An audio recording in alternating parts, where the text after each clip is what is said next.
The women's 3,000 meters at the AIT Grand Prix offers a rich case study in controlled pacing, tactical positioning, and decisive end-phase execution, with the race ultimately shaped by how efficiently the leading athletes managed energy distribution across each segment.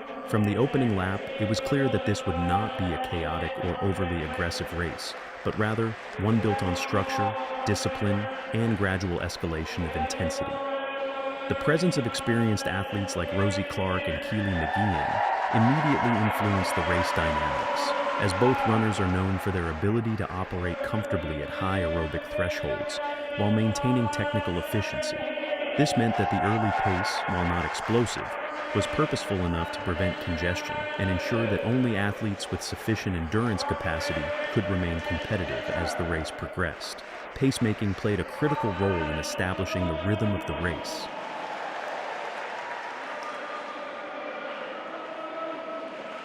Instead of allowing the field to hesitate or fall into uneven splits, the early laps were guided in a way that balanced speed with sustainability. This is particularly important in indoor 3,000-meter races, where tight turns and positioning can disrupt momentum if the pace fluctuates too much.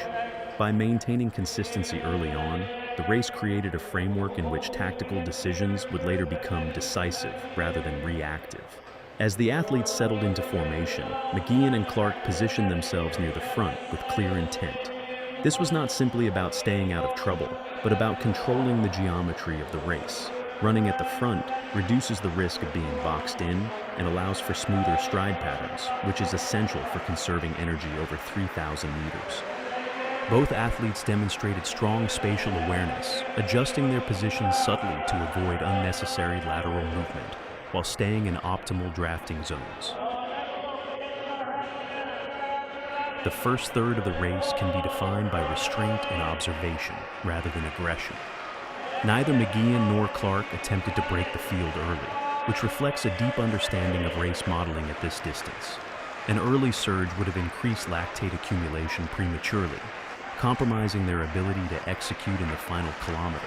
Instead, both athletes relied on controlled breathing patterns and steady cadence, ensuring that their physiological systems remained within manageable limits. Behind the leaders, the chase group formed with Keely among those maintaining contact. For a young athlete, this phase of the race is critical, not only physically, but psychologically. Keely's ability to stay within striking distance without overcommitting demonstrates a developing sense of pacing intelligence. Rather than reacting impulsively to every minor change in tempo,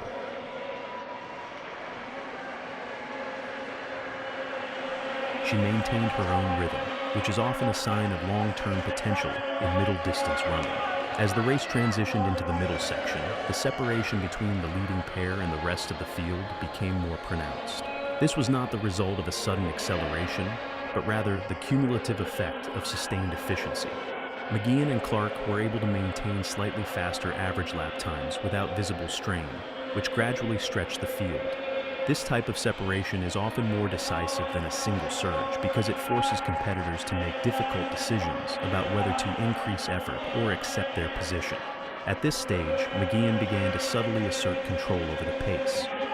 Her positioning at the front allowed her to dictate tempo without making it obvious, increasing the psychological pressure on Clark while also discouraging the chase group from attempting to bridge the gap. This kind of quiet control is a hallmark of experienced racing, where dominance is established not through dramatic moves, but through consistency and composure. Clark's response to this phase was equally intelligent. Instead of attempting to overtake prematurely, she maintained a close but measured distance behind McGeehan. This allowed her to benefit from drafting, while also keeping visual and tactical awareness of any potential changes in pace. Importantly, Clark avoided the common mistake of drifting too far back, which would have required a significant energy expenditure to close later in the race. The biomechanical efficiency of both athletes became increasingly evident as the laps progressed. Their stride length remained consistent, ground contact time appeared minimal, and upper body movement was controlled. These elements are crucial in indoor racing, where maintaining rhythm through repeated turns can be physically demanding. Any breakdown in form at this stage would have signaled fatigue and potentially invited attacks from competitors. Approaching the final kilometer, the race entered its most tactically complex phase.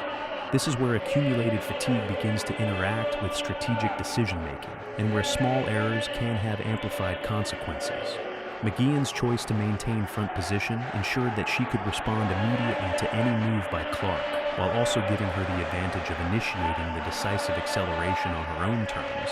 Clark, meanwhile, demonstrated patience and discipline by continuing to track closely without committing to a move too early. This reflects an understanding that the race would likely be decided not by gradual pressure, but by a sharp increase in pace over the final laps. Her positioning allowed her to remain a direct threat while conserving the energy needed for a potential finishing sprint. The psychological dimension of the race also intensified during this phase. With the gap to the rest of the field clearly established, the focus narrowed to a head-to-head contest. This type of scenario often amplifies pressure, as each athlete becomes acutely aware that any lapse in concentration could determine the outcome. Both McGeehan and Clark handled this pressure effectively, maintaining composure and avoiding unnecessary risks. Another key factor in this stage was pacing awareness. Unlike shorter events where maximal effort is sustained throughout, the 3,000 meters requires precise calibration of effort. McGeehan's ability to gradually increase intensity without crossing into unsustainable territory suggests a high level of aerobic conditioning combined with strong race intuition. She was effectively operating at the edge of her capacity while still retaining the ability to accelerate further. Clark's strategy remained reactive but controlled. By staying within immediate proximity, she ensured that any move by McGeehan would not create an insurmountable gap. However, this approach also carries a risk, as it places the responsibility for initiating the final move on the leading athlete. In this case, it meant that Clark would need to respond instantly to any decisive surge, rather than dictating the timing herself. As the race approached the final laps before the bell, subtle changes in cadence and posture began to indicate the impending shift to maximal effort. McGeehan's stride frequency increased slightly, and her positioning became more assertive, signaling readiness to transition from controlled pacing to aggressive racing. Clark mirrored these adjustments, maintaining tight proximity and preparing for the decisive phase. This build-up to the final lap is often where races are effectively won or lost, even before the finishing sprint begins. The ability to anticipate and respond to these micro-adjustments requires not only physical readiness, but also acute tactical awareness. In this race, both athletes demonstrated a high level of competence in this regard,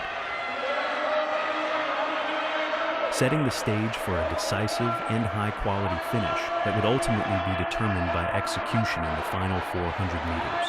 As the bell rang to signal the final lap, the race transitioned instantly from controlled endurance into a pure test of speed endurance and competitive instinct. At this point, physiological limits were already heavily taxed, meaning that whatever remained in reserve would determine the outcome. Keely McGeehan reacted first, and that reaction was not just quick, but calculated.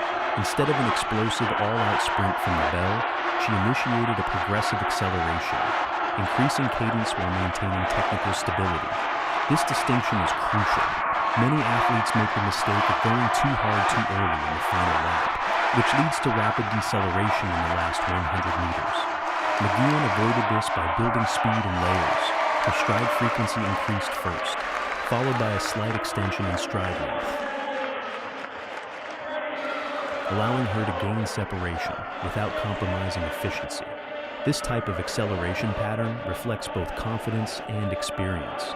Especially in a race where the margins are extremely small, Rosie Clark immediately recognized the move and attempted to respond. Her positioning throughout the race allowed her to stay close enough to avoid losing contact instantly, which is often the deciding factor in these scenarios. However, the key difference emerged in how each athlete handled the transition from aerobic effort to anaerobic output. Clark's response was strong, but slightly delayed in terms of the peak acceleration, and that small delay created a gap that would prove difficult to close. From a biomechanical perspective, McGeehan maintained superior control during the acceleration phase. Her upper body remained relaxed, shoulders stable, and arm drive efficient. This is essential in the final lap, where tension can disrupt rhythm and reduce stride efficiency. Clark, while still technically sound, showed slightly more upper body involvement, which can indicate the onset of fatigue and a higher reliance on muscular effort rather than elastic efficiency. Down the back straight, McGeehan made her decisive move. This is often the longest uninterrupted section of an indoor track, and it provides the best opportunity to establish separation. By choosing this moment, she maximized the psychological and physical impact of her surge. Clark was forced into a reactive position, needing to both match the increased pace and attempt to close a growing gap simultaneously. At this stage, the race was no longer about pacing, but about resistance to deceleration. Both athletes were operating at or near their maximum capacity, and the focus shifted to maintaining form under fatigue. McGeehan's ability to sustain her acceleration without visible breakdown in technique was the defining factor. Her foot placement remained consistent, ground contact time minimal, and forward lean controlled, all indicators of high-level efficiency. Clark continued to fight, demonstrating strong competitive resilience. She did not collapse or lose form significantly, which allowed her to limit the damage and remain within a competitive distance. However, the gap, once established, stabilized rather than decreased. This suggests that while Clark was able to match the general speed of the final phase, she lacked the additional reserve needed to produce a second acceleration or a late kick. The final bend is often where races are decided emotionally as much as physically. Athletes must commit fully despite rising fatigue and the proximity of the finish line. McGeehan's posture during this phase indicated complete commitment, with a slight forward lean and aggressive arm drive that translated into forward momentum. Importantly, she did not overstride, which can lead to braking forces and loss of speed. Instead, she maintained a compact, efficient stride pattern. Clark entered the final bend still pushing hard, but the earlier acceleration had already taken its toll. Her effort remained consistent, but there was no visible increase in speed relative to McGeehan. This highlights the importance of timing in middle-distance racing.